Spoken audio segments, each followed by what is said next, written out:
Hi there, Susan Beyer, Fun with Research. I'm so glad you're here. Today I'm answering a listener question about anonymity. Do we really have to be anonymous with our surveys? Do we have to preserve anonymity of our respondents? And it's so tempting not to do that. It's so tempting to want to have all that information and be able to connect it to a real person along with any other information you have in your database about them, and then reach out and try to see if there's anything you can do to make their experience better or share with them a helpful product or service that you have, etc. I would really encourage you not to do that.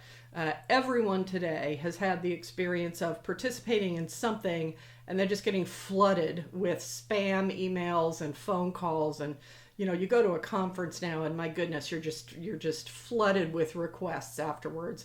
And it's because you know that registering for the conference gave sponsors permission to contact you, which is sort of one of those things you have to do, but it's a drag. So I would encourage you to keep your surveys anonymous. Now, that doesn't mean that there aren't options for you to continue engagement with the people who participate in your survey, and we'll talk about that in a minute. But if you promise anonymity, don't lie about it. You cannot tell people they're anonymous and then mine their data along with their email because they will find out. People are not stupid. You cannot send people a link that has tracking data in it and not know that a sizable percentage are going to say, I know that you're tracking me with this and I'm not interested in participating. So that's something that you don't want to do.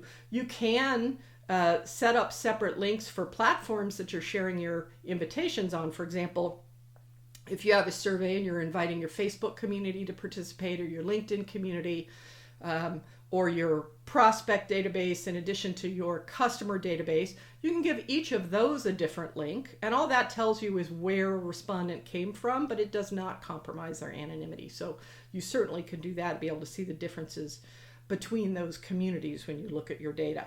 But very important to be honest about that. Don't lie, stick with it.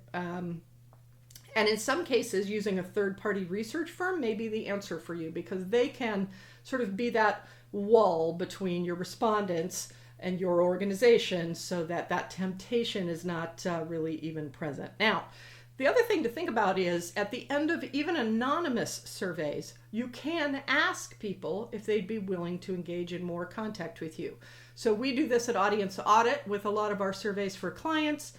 They'll finish the survey, and at the very end, they'll be asked if they would like to engage in more conversations on this topic with the client. It is completely optional, and it specifically says that it is. It's not required to finish the survey, to participate in the sweepstakes at all. But we still get 40 to 70% of respondents to opt in for that further conversation, even after taking a 15-minute survey. So that's a good sign. And believe it or not, my clients are always surprised that people do really want to share their opinion with you. They want to be asked for their perspective. They like being involved. So don't be surprised if you do get people volunteering for that. But again, it must be optional, not required. But that is something that you can do. The other thing you can do, if you're doing a survey, say, to explore the viability of a new product, at the end of your survey, you can ask respondents if they would like to receive information about the product. And you'll get a lot of people sign up for that if your product is interesting to them.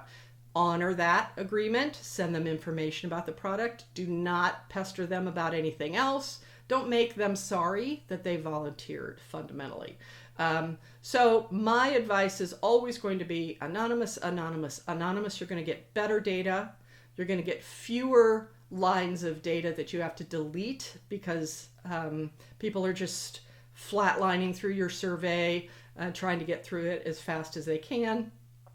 And certainly, particularly on B2B surveys, make them anonymous. Business people are frustrated with how often they get hounded by sales from other companies, and they will not participate in your survey if anonymity isn't guaranteed. So yes is my answer for anonymity, but there are some things you can do respectfully, transparently, that will allow people to tell you if they'd like to have more conversations after they complete their survey response. So that's my advice. If you have a question, you can submit it at funwithresearch.com and I will answer it in this video series. I'm so glad you're here. I'm glad you're watching, and I look forward to seeing you next Friday. Bye.